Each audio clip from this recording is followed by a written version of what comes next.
Well, good morning. It's 9 a.m. on the west coast of North America, noon on the east coast, 5 p.m. in London, and I see someone's here from Tasmania where it's 3 o'clock in the morning. So appreciate everyone coming out. My name is Richard Campbell. I'm one of the hosts of .NET Rocks, and that's the sum total of my capacity today. I will be providing the voice to the comments and questions. And other than that, let me introduce the board members that are here. My friend Sean Wildermuth, Hey, all. Javier Lozano, and Rob Prowse. Everybody. Thanks, folks, for being here. I really appreciate it. Do you want to just dive straight in? I'll take the questions off of the TriSider site and start with number one, the one most voted on, which is the idea: will the foundation eliminate the founding role to properly encode its independence from Microsoft in a way that's intrinsically trustable? Do you want me to take that, Sean? Yeah, that would be great, Rob. Okay.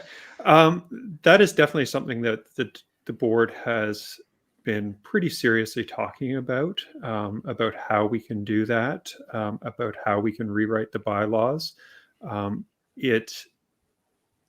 can understand Microsoft's position in wanting to protect .NET, but it is something that the board is looking at, and we are definitely considering, and we will probably be talking with our lawyers about. Sean, or yeah, I think that we want to be the foundation that the community needs and wants, and it's important to me that the role of the foundation be serving the community on the whole, and that means the different audiences that we have. We have maintainers and open source projects. We also have members and user groups. And so understanding our full sense of who we're serving and how we can serve them best, I think is a good way to think about the foundation. And as that comes into changing the bylaws, I think that's what we're looking at, because clearly the community has spoken. Right. So I'll add my thoughts here as well. So again, thanks everybody for joining. So I agree. Everything that Sean and Rob has said I agree 100%, is that the bylaws are there as to help us define what the foundation can do. Now, from my perspective, it's something that we have to agree on what they should be and what sort of change, if any, right? Because that could also be an outcome of this we can make to it. However, it is a discussion that needs to have. Right now, we're sort of, we're listening to everybody what's trying to say, and we do not have a clear plan of what that is, because we're still trying to formulate everything, right? I would say this myself as a developer, always tries to jump to the solution, right? Rather than because that's what I do, right? I'm a professional problem solver, so the more we sit back and listen and kind of hear and have these conversations, it allows us to figure out, okay, what changes and what sort of next steps we need to take together as the community.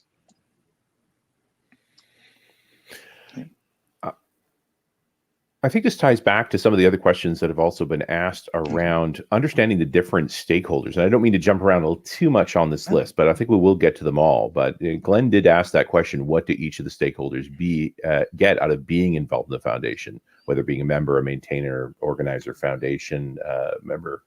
There's a lot of different roles, and I think that's not well defined right now. Right. Right now, that's one of the things that we are trying to figure out. Like it was Sean who mentioned all the difference. Like you said, we have project maintainers, we have just regular members, right? And not necessarily that if you're a regular member doesn't mean you're a project maintainer, and vice versa, right? And then we also have user groups. And obviously, we have corporate sponsors as well, but they are there to help provide the funds to essentially keep the lights on, right? Because we are volunteering our time, but not everybody's volunteering their time, right? So legal, operations, hosting, those things cost money. So as you said, we need to sort of define those roles. In particular, like for I said, user groups, we pay a lot of the meetup costs for user groups to host. I can tell you that my user group here in Iowa, we leverage that. And it's a great benefit. So that was one less thing we need to worry about, and then that cash we can apply somewhere else. I won't speak of maintainers because I'm not a maintainer, so I'll let anybody else kind of fill into that. But like from a member perspective, I know there's a lot of you who just are members and aren't active because you don't know where to become active in, and that's one thing we can work better and providing insights of here's what this committee does, here's what that committee, here's where we need help. Again, these are just my thoughts of essentially what we can accomplish and help define those lines a lot better, and what quid pro quo, this for that, what we can get from that relationship. Yeah, I'll speak to the outreach a little because I'm the chair of that committee. Our goal has always been to enable the community to do what they already do well. That's one of the reasons why the StreamYard account, as well as hosting the meetup for a ton of groups. I don't have those numbers in front of me. I know that our reach to actual developers that are attending user groups through the meetup sponsorship we have is roughly 300,000 developers.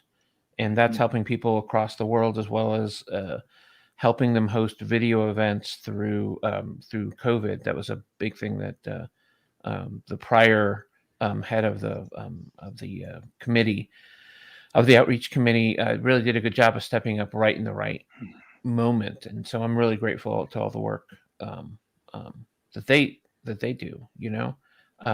Maybe Rob could talk about sort of the role of the foundation as it relates to open source projects. Yeah, because I lead the NUnit project, and I brought NUnit into the foundation because I was worried about the future of the project. It's been going for around 20 years now. It's passed to Charlie before me, and Charlie passed it on to me. I wanted to make sure it had a future after me, that people had keys to the project. So if something ever happened to me, someone else could take it up. I also wanted to make sure that the project stayed in good legal standing. We've had questions about who owns the contributions to our project, and with the CLA bot, we now know that everybody who is contributing to the project is assigning the rights to their contributions over to us. And then there's other things like the signing. Now, that said, I actually ran for the board because I didn't feel the board was doing a good enough job supporting OSS projects. And so I wanted to step up and help out there and make sure that the other projects were getting the support that they need. I think ultimately one of the things that I fear gets missed is that the foundation's role as it relates to open source projects, when it takes them under their wing, which involves some other different pieces, that the goal there is to allow more companies to adopt it.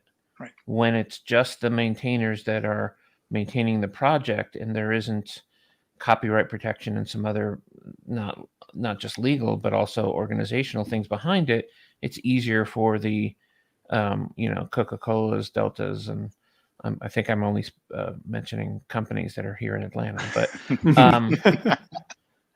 can adopt them. And to me, that's the big win. No one wants to take over any of the open source projects. We don't want to dictate to the open source projects. We want to enable those projects to be used in a larger set of organizations. Yep. I will also add to that as well, is that obviously each project is different, right? Rob mentioned that NUnit's 20 years old, if not older, right? I use NUnit all the time when I can, just because I know how to use it. I really appreciate it. So thank you, Rob, for all the work you've done with it. And that's the thing about it. Each project is in a different, I would say, life cycle, right?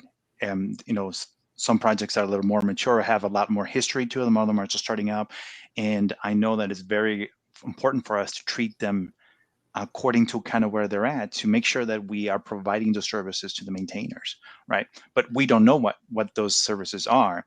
That's why, one of the things we did recently was created the maintainers committee, right? Because we have a projects committee, but that's mostly for onboarding projects, figuring out how do we get it operating and so forth.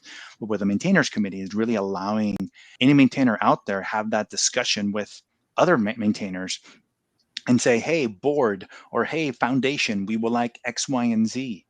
Great. Let's have a literally an open discussion about it and see what changes, again, if any, we can make across the board. Yeah, so. And I would actually ask any project maintainers out there, if you would like to get involved and join the maintainers committee, please reach out to me. My Twitter handle is below. The idea of the committee is so that the projects that are part of the .NET Foundation can let the board know exactly what support that we need. I see the foundation and our role in the foundation as the same role as we're serving in the OSS community. We all need to, step up, help out, and support each other. So. And I think that's a good point before I let Richard go to another question. Is all the committees are open to anyone to attend. I unfortunately realized that we're not doing the best to promote these meetings, but they are open to not only attending, but volunteering and helping us accomplish the things that you want to accomplish. We're all volunteers, and so as we can get more people involved, we can be doing more important things. And we will do what we can to make it easier to participate, to join committees, and to even just join meetings of committees. I've also noticed that it's very hard to figure out how to join a committee, and that's something that we're going to work on. And if anybody has ideas on how we could do that, please reach out. Right. I will echo that. It's like we don't have all the operations figured out, right? Yeah. We need your help to figuring out what we can do better, right? And we can't do it all. We need help. We cannot. Yeah. No. So we cannot. If you guys are okay with this, I'm going to take a few of the questions from the comments. Mm-hmm. And then we'll get back to the others. Starting with Stanardian's comment, will we remove Microsoft's special privileges to grant them veto power over the foundation? Because apparently he hears it as no because money, which I don't think any of you said. No. That was the first question right off the bat here, and you were going to evaluate it legal. Any other comments to that effect? Yeah, I would say that Microsoft does provide funding just as other corporate sponsors does, right? So, but it's not a directly relationship between one and the same, right? So we need to figure out what that relationship, as we make those changes, needs to evolve to. And Stanardi is referring to, there are things in the bylaw that kind of give Microsoft a founding role. And that leads to this original question from the list, which was, should we get rid of this? So you're taking that back. Like that's something we're going to work on. That is something we have been working on. Yeah, it's something that we're definitely discussing very seriously.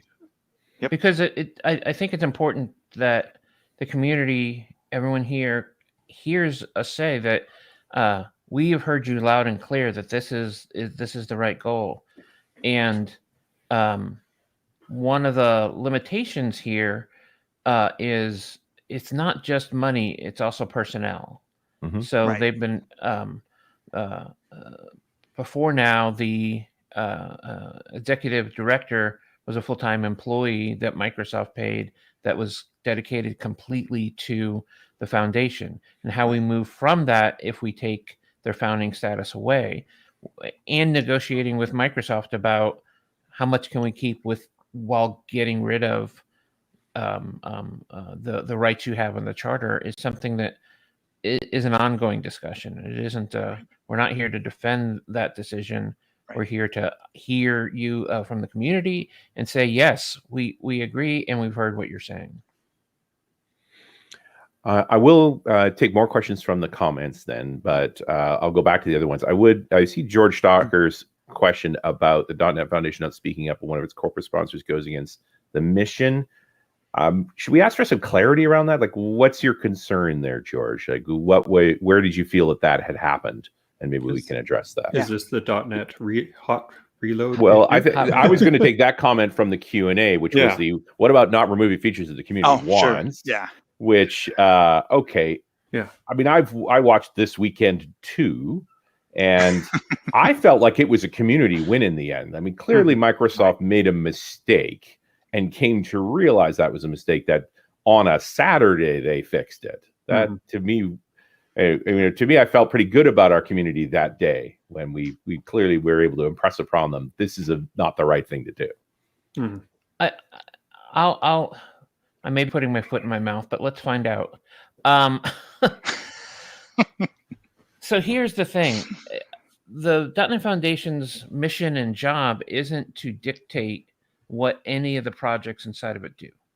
And that one of those projects happens to be the enormous .NET framework, right? .NET Core and all of that.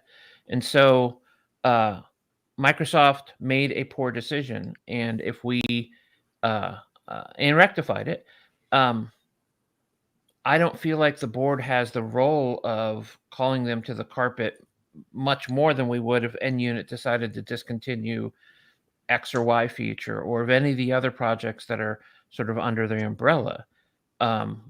Because I feel like, and maybe I'm wrong, and maybe this is the wrong mission on the whole, that the Foundation's responsibility isn't to police our projects, but to support our projects. And so having the community go to Microsoft and tell them how they did wrong, I think was a great way to handle it. I don't know that the board had much role in that. And if the community thinks we should, let's have that conversation and let's change our ideas about what the board is really supposed to do.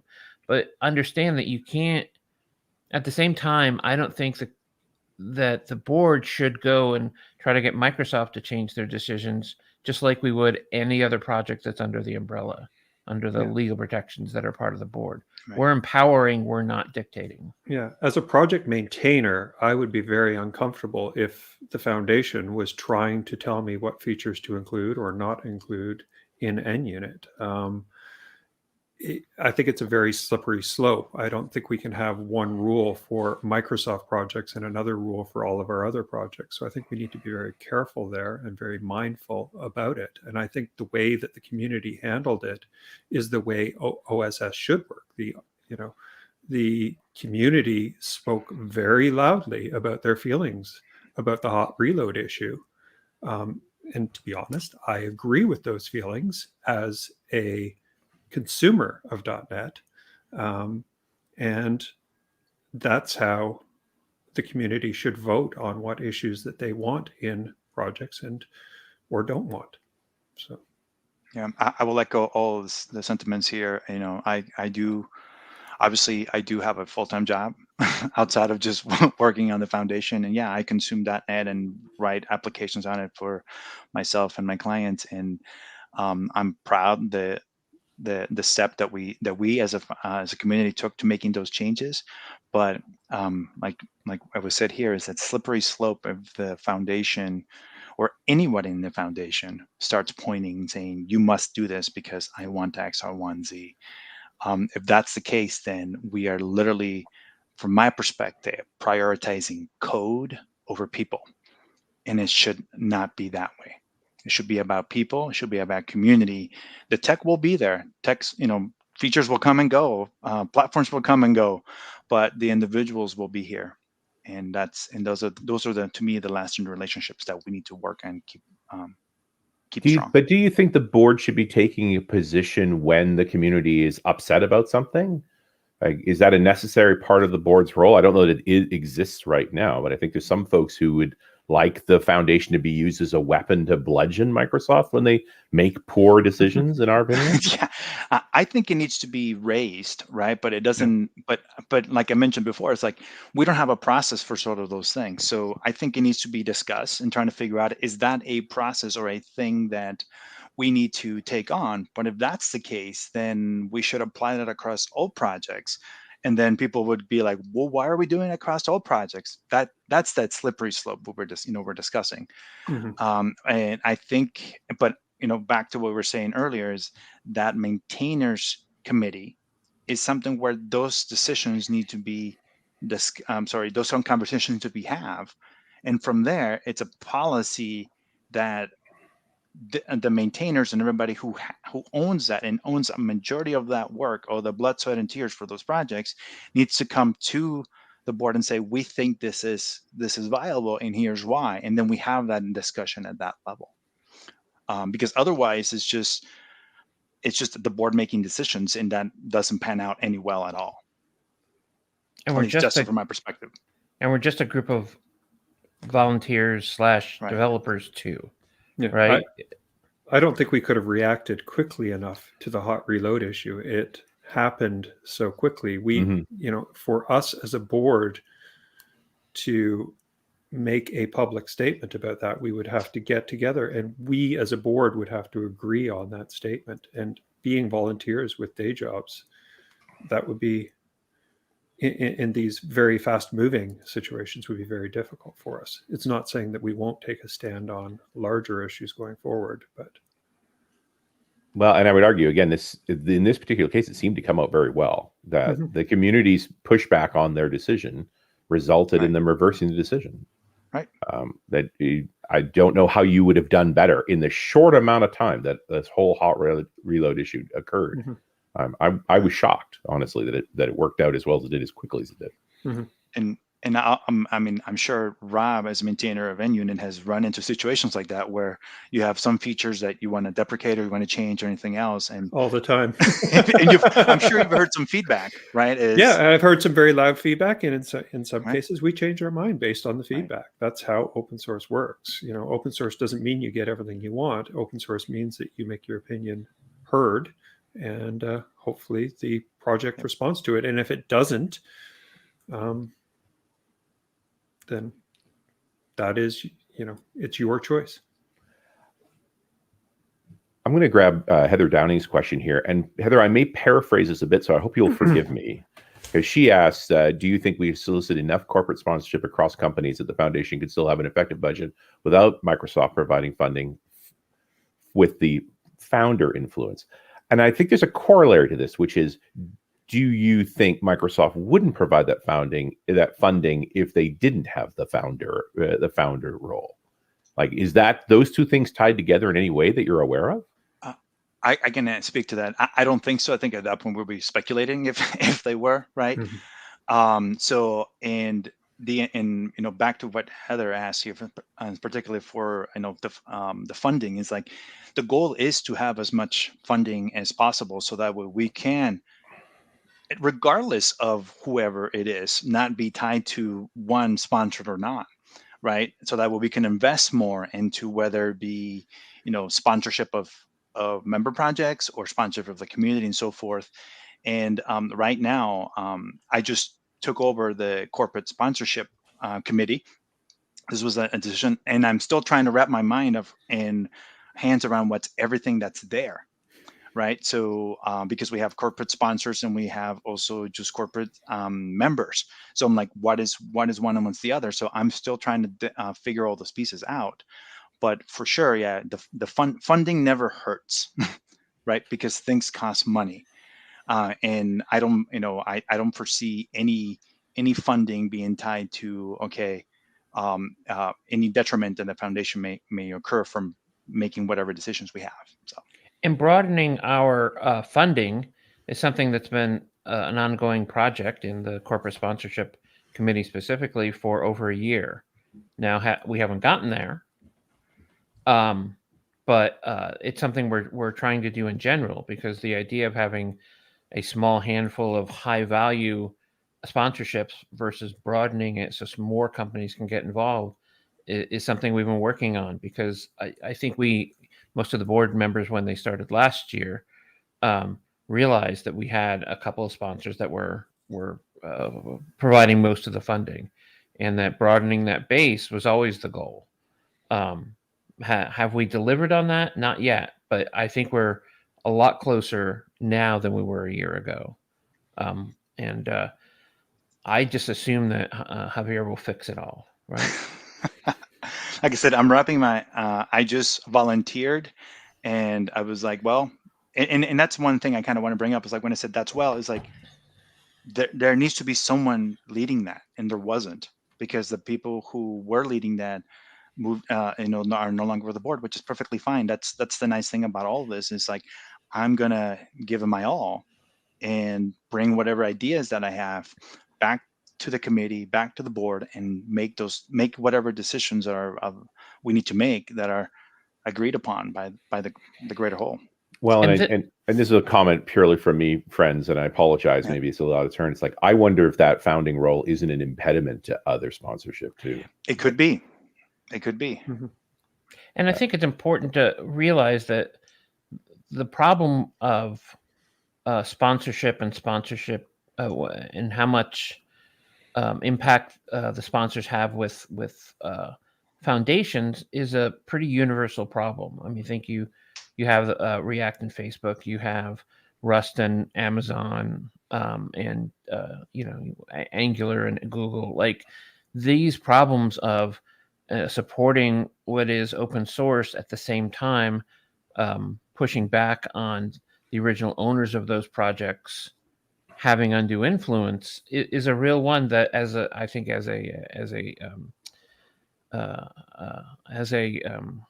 now I can't think of the word, but as a whole community, as a industry, there's the word, we're struggling with. Yeah, I mean, this has been a topic on .NET Rocks too. It's like, what do you do when a tech giant shows up? Yeah. Or when Right. it's still a tech giant, one way or the other. Yeah.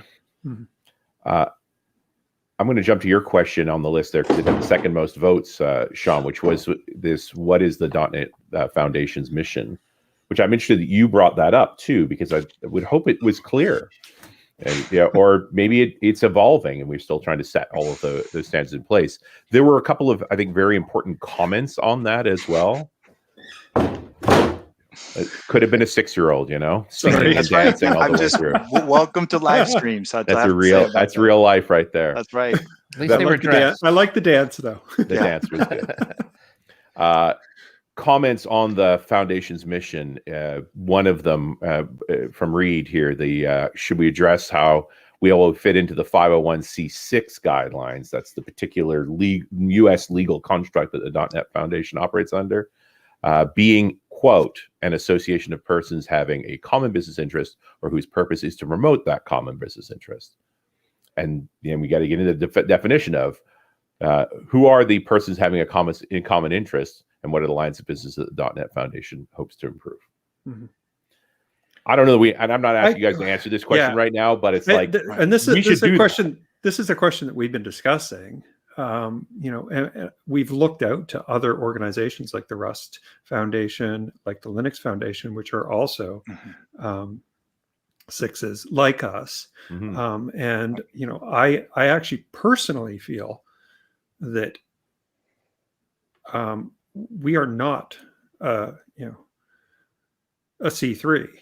We're not really a charitable organization. No. We're not about charity. We are about promoting the technology and our careers and our future with this technology. And so personally, I think the designation fits the .NET Foundation, but I am not a lawyer, so it is something that we're discussing.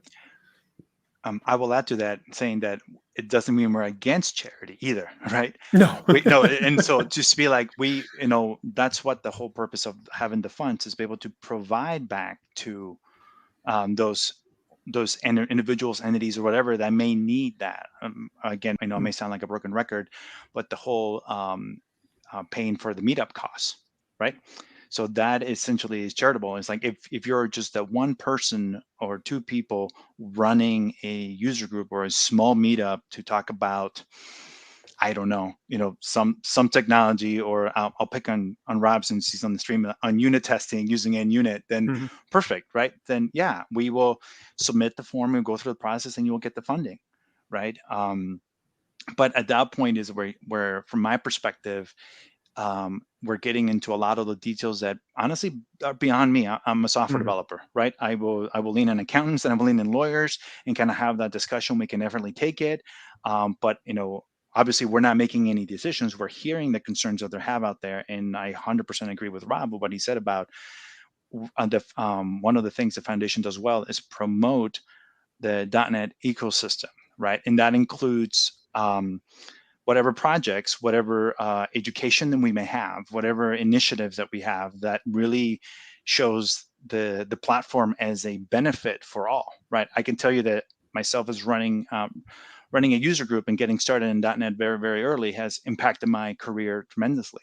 So I take any opportunity that I can to pay it back to everybody and provide that microphone or provide that platform for people to be successful. And I don't know the legal framework either. Like that's not what I'm good at, is looking at the legalities.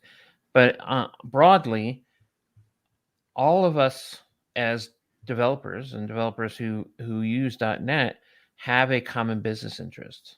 I think we see that, and sometimes we get bogged down in that it must be companies. But in fact, every developer out there has a business interest in .NET succeeding, because that's a skill set that we've chosen to be important to us. Right. Yeah, I'm pretty sure .NET paid my mortgage for a long time. I've got nothing bad to say about that. And I wouldn't be remiss if I didn't also read Chris Gomez's comment on that same mission piece, that just in this list, we see various priorities from promoting OSS to specific projects to transparency, education, diversity, inclusion, attracting new developers, and more. Should the .NET Foundation focus on starting priority and establish success there to avoid focusing on multiple things and not being good at any of them?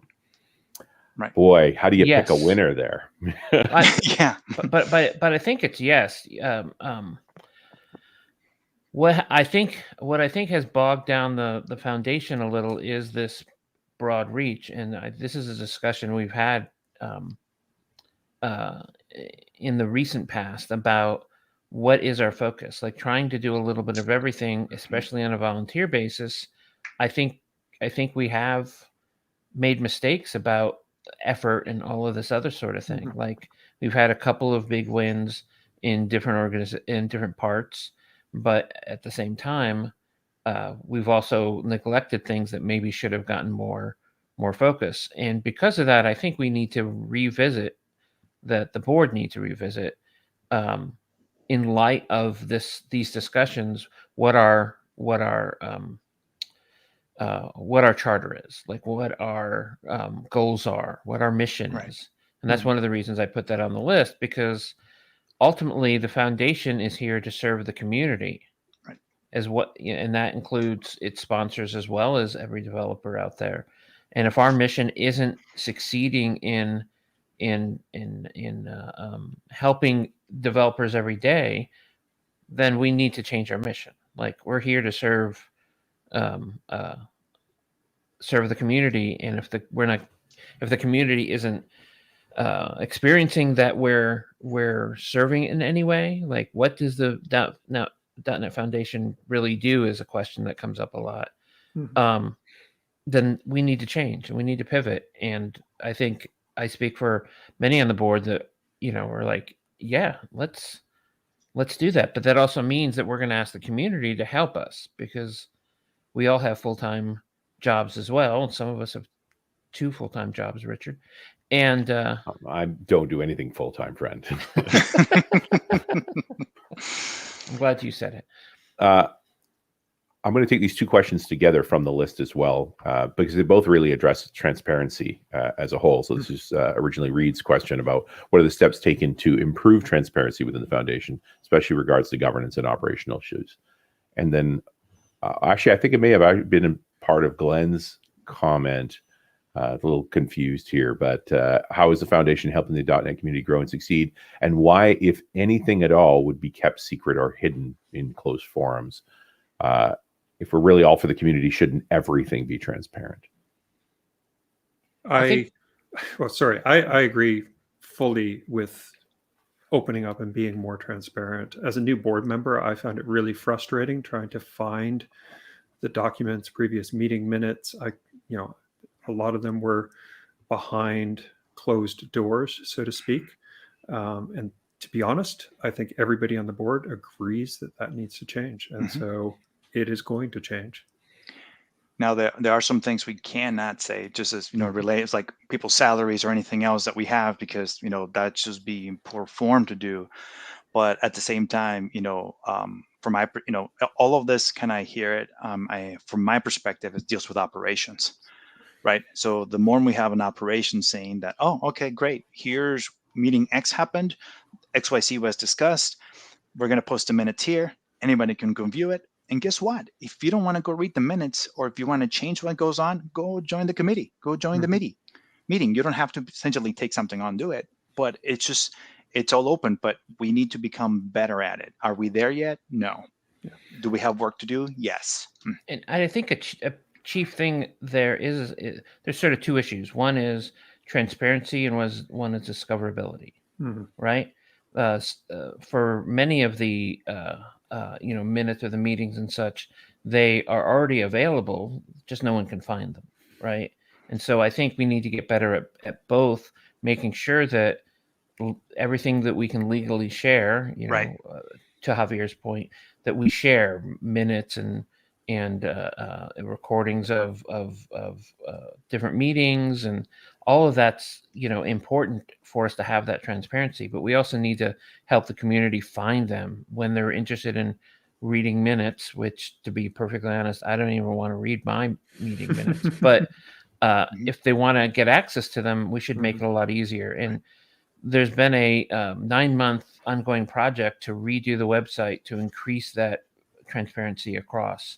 I don't think anyone's happy with the current state of the website as it sits, because to me that needs to be sort of the gateway to all of this transparency. And today, frankly, it's not.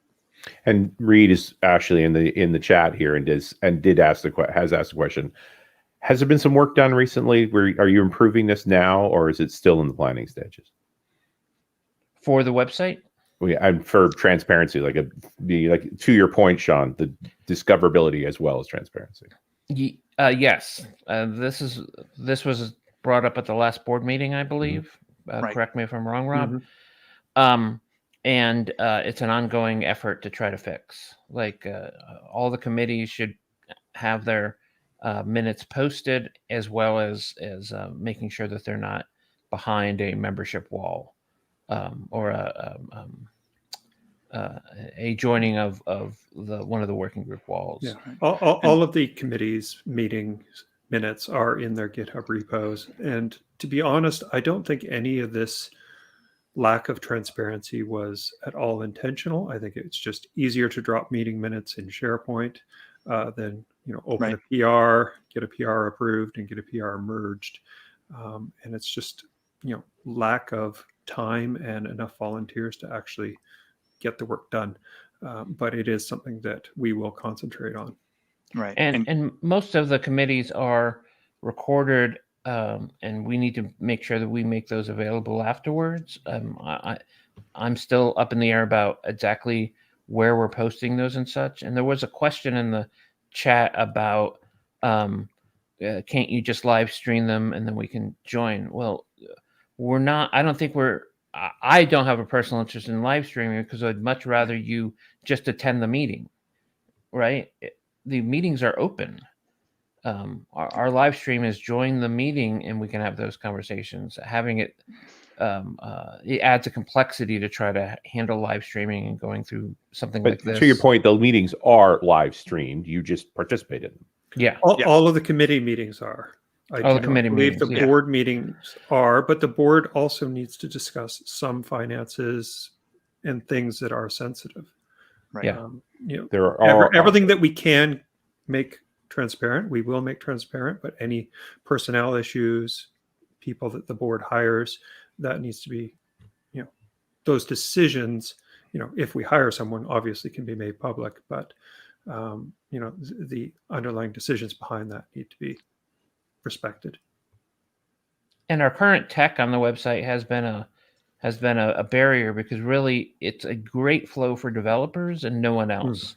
And so some of the people that work for the foundation to help take the minutes and post blog posts, do marketing, all of that are sort of gated by the technology of using a a non-CRM to do that all today. And that's one of the reasons why it's been kind of a struggle to getting it going, is we want to move to a CRM and preferably, eat our own dog food around it. Yep.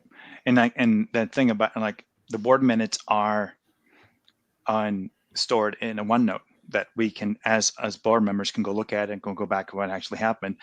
We just haven't done the steps of, again, making sure that redacting anything that is sensitive, that it shouldn't be published, and pushing out to the website.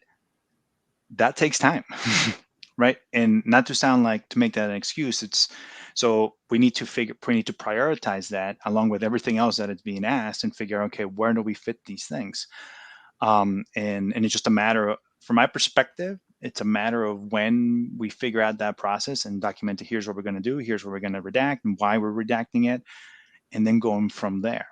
But at the same time, it's like we just haven't had that conversation because we've been having other conversations as well. Yeah. So, Reed mentioned in the comments that meeting minutes are required by our bylaws, and just so that everybody knows, meeting minutes Yeah. are taken yeah, they are. at every meeting. It's just we haven't done a good job of publishing them. Right. And like I said, that's the OneNote. That we have a OneNote where someone is actually recording all the minutes and coming up with that. It's just they're in a OneNote. They're not published in the site or a Markdown or whatever, where we need to figure out what's the best medium for that. Mm-hmm. And some of the committees have been better about publishing their minutes, and you'll find those on the working group GitHub repositories. They have the minutes and they're published there, but we need to get better about becoming concrete about it, like to make sure that we're following up. Like, I think right now I'm still back 1 month from the minutes in the outreach committee, for example. Right. So I think there was a question that Heather asked here, and I was looking at it. That's why I keep looking over here, because I have the comments about why would any finances be private at all? It's like the finances shouldn't be private. It's just we need to sort of remove, like, hey, so-and-so makes this much money. So-and-so makes this much money, just because no one would want, and at that point becomes, from my perspective, insensitive of what the value they're doing. And obviously we're trying to learn from some of the things we did to become more transparent. And that is one of the things that I think, I don't want to speak for everyone on the board, but my consensus has been feeling that everybody has the same sentiment. Mm-hmm. And to Rob's point in the chat, we are extremely understaffed. That's why we not only want to answer your questions today, but encourage you, if you're passionate about this, to come help us. We're all volunteers, except for some of the professional helpers we have, legal and accounting and those sorts of things. And come join the committees and help us. And even more important in some ways, next time we do the elections, run. Finding enough people to run for the board last year, because it is a commitment, was difficult. And you're the people that are here on this call that are not only passionate about it, but can enable us to do the things you want to do. Yep. I think we've covered the major questions that were from the list. We've got a few related comments here and there. In this, we do have Layla's question about bringing new developers into the .NET ecosystem. And can you? Is the question how we plan on doing it? Yeah. So, I've taken it on the outreach committee to sort of do that. But part of what the outreach committee does is the support for the user groups and such.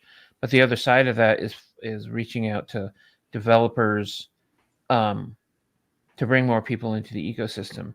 And I think we haven't done a great job, frankly, of figuring out who we're going after.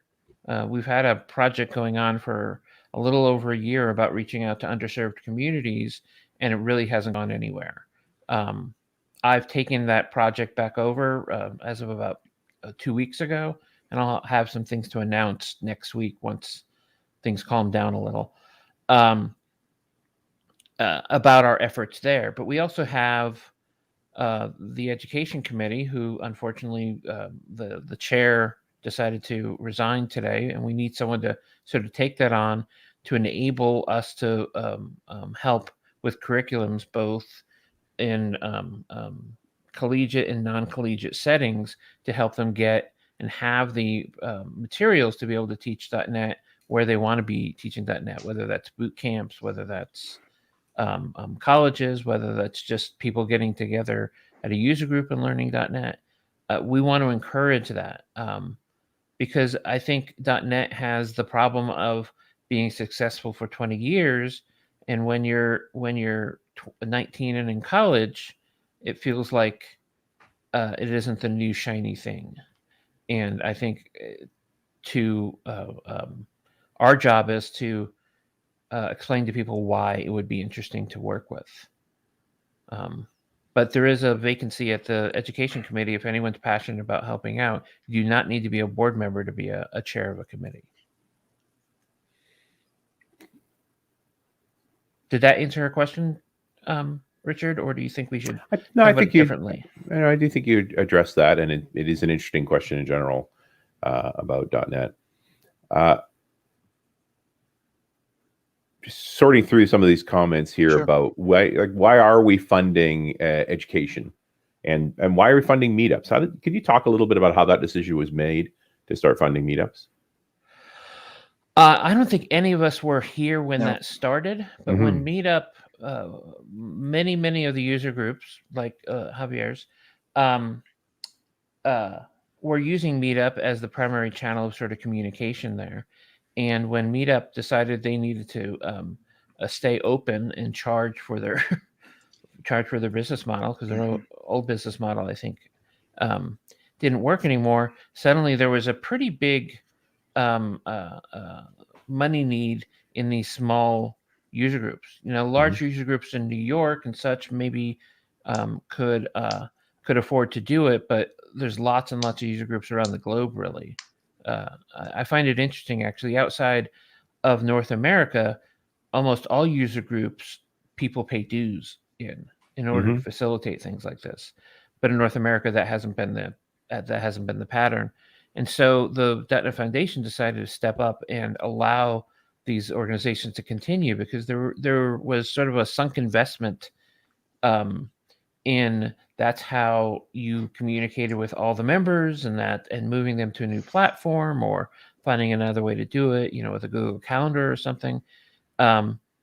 We had the money, and frankly, we spend about $80K a year on Meetup to fund these large number of groups, because we wanted to encourage those groups to continue. And then when COVID hit, became even more important, because we wanted to enable organizations to be able to continue meeting virtually, and that required more coordination than some of the face-to-face meetings did. And so I think that's when John, that's embarrassing, I can't think of his name all of a sudden. Galloway, thank you. He's gonna yell at me later about that. Really took it on himself to not only provide support with Meetup, but also with StreamYard and some other tools to help people to hold their events virtually as well. And to me, it's been a big success. It is a big ticket item, but it is helping reach developers, and not just speakers or sponsors or board members, but in the trench developers.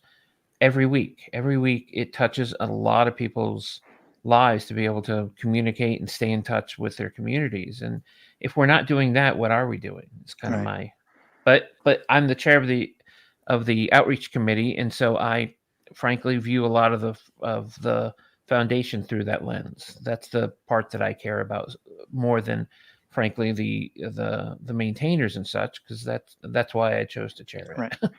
And I will add to this is what we have, obviously we've been talking about, members and meetups and things like that, but that is only one aspect of it. There's a maintainers aspect of it. So for us to kind of cover everything at the whole is difficult within now, where we could, but at that point we're not, we're talking about X, we're not talking about Y. And this is the fun part about it, which was an original question, is we have project maintainers, we have members, and we have meeting maintainers, or not maintainers, runners. Runners is the wrong word. My apologies for that. Organizers. Thank you so much. I'm struggling with words as well. And essentially, at that point is, from my perspective, we need to hear them all equally. It's not necessarily one is better than the other or anything else. And it's just, we need to figure out, we as in not necessarily just the board, because at that point is, if I am running committee X and I'm running committee Y and I'm running committee Z, then one of those is going to suffer because I'm not giving in the due diligence on it. And right, we need to have more discussions about it. We mentioned the maintainers committee. So yeah, we have issues about what is the licensing, what it looks like, what I currently have, and what I need to change. Let's discuss it in the maintainers committee, right? If we want to be able to provide training to people who are non-developers and bring them into the platform, great. Let's discuss that in the education committee, which, by the way, has an open position for a chairman, right? Chairperson, right? So that's the thing that I'm trying to kind of get, and I get it, and I hope I'm not sound like I'm coming up with an excuse, but it's just like it is all being listened to, and from my perspective, I'm trying to figure out what is the priority on this, right? Not priority from what do I tackle now? I have 6 things. Mm-hmm. Which one makes it to the top of the stack? And honestly, to me, that's been changing depending on what are the items that we've discussed and as our availability happens. I'm going to paraphrase. There's an awful lot of comments and a very active chat going on, which I don't think is a bad thing at all. No, not at all. And but one of the aspects here is there's a non-trivial amount of money going into meetups, and there's a question of there's a limited amount of money available. So there's 2 things I'm thinking here. To paraphrase, one is, how would we change that? Like, what is there was a process that came before these board members that put money into Meetup. If the majority of the foundation wanted to change that, what would the process be? And then I'll follow. You guys want to address that, then I'll follow with the next part of that. I would suggest, if that's important to you, come to the outreach committee. Let us have the discussion, and we can bring it back to the board, because all these decisions can be made, and the board's there to vote on what the community wants. That is the process. Start in the committee, we take it to the board, we vote on it, and we go from there. Now, frankly, if we decided to stop supporting those hundreds of user groups out there, it might make our transparency of our minutes look like a small news story, right? Mm-hmm. But I think for the money, we're getting quite a lot of value out of that. But that's a discussion to be had at the outreach committee. Yeah, and we'd be very willing to discuss, where the funds are going. And if the community doesn't feel that meetups are a good value for the community, we're willing to discuss that. Well, and this goes back to, I think it's Stenardian's comment then of supporting the maintainers. Mm-hmm. And I don't necessarily know the answer to this, so I'll certainly throw it to you, which is what does supporting the maintainers with money look like? If you didn't spend that money on the meetups, it could spend on the maintainers. Like, how would you do that? Well, that, to be honest, that's something we definitely need to discuss. Mm-hmm. It's something, even before NUnit joined the foundation, we had some small sponsorship coming in. And to be honest, we were never able to come as a project, let alone as a foundation. We're never able to come to a good decision on how we wanted to support the developers on the NUnit project. We have contributors, we have many contributors, we have many projects. How do we evenly distribute that money? And so, NUnit's decision was just stop taking contributions because we're all doing this as volunteers. I don't know. Maybe GitHub sponsorship is the way to go. Maybe the foundation supports some people. Those are discussions that we can have. But I know in the outreach committee, not to keep on talking about us, we have a proposal process, as do some of the other committees, to proposing how we spend funds. I think the board has been focused on broadening the amount of money we bring in rather than cutting the money we're spending, frankly. Right. This last year, there was a C# Discord server that couldn't afford to be run anymore. I think it was originally run by a Microsoft employee on their own dime, and that proposal came in. We passed it, and we moved them to Azure, into our Azure cloud, into our side of it, so we could go ahead and pay for it. And that has a membership of 80,000 C# developers. Like, Right. those are the wins where we can go, that's an easy win, because the cost is incredibly low for the amount of developers we can ultimately affect. And I think those are the sorts of things that if the maintainers committee has a proposal process, so that the maintainers come in and go, it would help us if we had, $5,000 to send our guys to our people, I shouldn't say guys, I apologize, our people to an event in London. Let's take that up and see if we have the funds and see if that's a good use of our money, etc. But we don't know, to Rob's point, we don't know necessarily what the maintainers need, because they really haven't had a voice up until recently in the committee. And so I expect great things from Rob. Don't we all? It's all on your shoulders. Yes. But I think it's a great point to be able to have the conversation about how we allocate out money, as well as bring in more money as well. Mm-hmm. We're in the last couple of minutes of this, so I'm going to ask anyone who has further questions before we run out of time. And it will be a second call, 5 p.m. Pacific time, up on the website. So if we haven't addressed something, we'd hope you'd push that through to us. We have a lot of questions that have come through and various bits and pieces. But again, I'm grateful for the active conversations going on. And I'll be completely honest, I will not be able to make that call later because I have a part-time job as an Uber for my kids. Because I try to balance work-life development, as much as I can, and I apologize to the board, and I apologize also to you right now that I will not be able to be around for that conversation. So, do you make a lot of money as an Uber driver for your kids? I do not, and it's not a very good career. It is not a very good job, but but not necessarily to kind of be all jokes and whatever else, but it is. I was looking through the comments, and there is Layla, a former board member, made a comment of that the foundation is currently both directors and doers, right? And it is a hard thing to balance. And I'm, again, not saying that I'm using it as an excuse or not, because there are people who are maintainers and full-time employees, and everybody doing their part for supporting the community. And I know that I'm going to be shifting the way I do things personally to essentially carve out time. And this is just me, not saying that everybody needs to do this, to kind of give the due diligence that it needs to happen. But it is a shift, right? And I appreciate all the feedback, and obviously I will do my best to hear all of it and make sense of what is applicable for the greater whole of the foundation. And that greater whole, I think, needs to be pressed against as well. I mean, obviously, there's some positions here in the chat that are focused on the foundation should focus on maintainers more than should focus on end users. Right. And I presume, I think you guys have made this point now that can be done through the processes that are in place right now. Yeah. If that's what the community needs the foundation to be, apologies. everything's on the table as far as I'm concerned.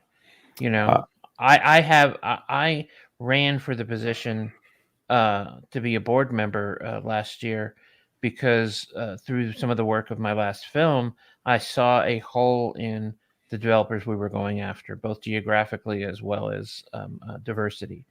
And that's why I'm doing the work I want to do on the board. It's not that I don't care about maintainers, but I think we all bring our own sort of biases to what we think that the .NET Foundation should or shouldn't be doing.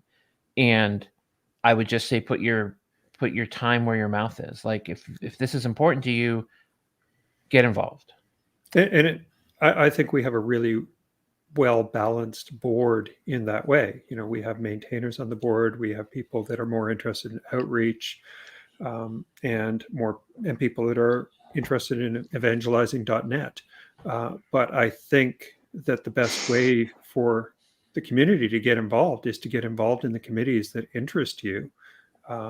And I think it will be very obvious to the board what the community wants through those committees.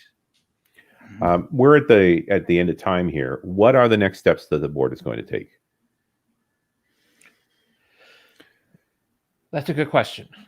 We're definitely going to take the feedback from this, and we're going to continue the discussions. We are going to be making changes. Ideally, we will not be making those changes alone. We'll be making those changes with the community. And once again, I keep harping on it, but that's why we're asking you to get involved in the various committees. You know, the things that you're passionate about, the things that you want the .NET Foundation to do, get involved in the committees that have that mandate, make your opinions heard, and your opinions will be heard from the board, and we will make the changes. And it's certainly on the agenda for our board meeting next month. Like that is one of the more important things we're going to talk about on how to approach that. Is that something we can vote on next meeting? Probably not.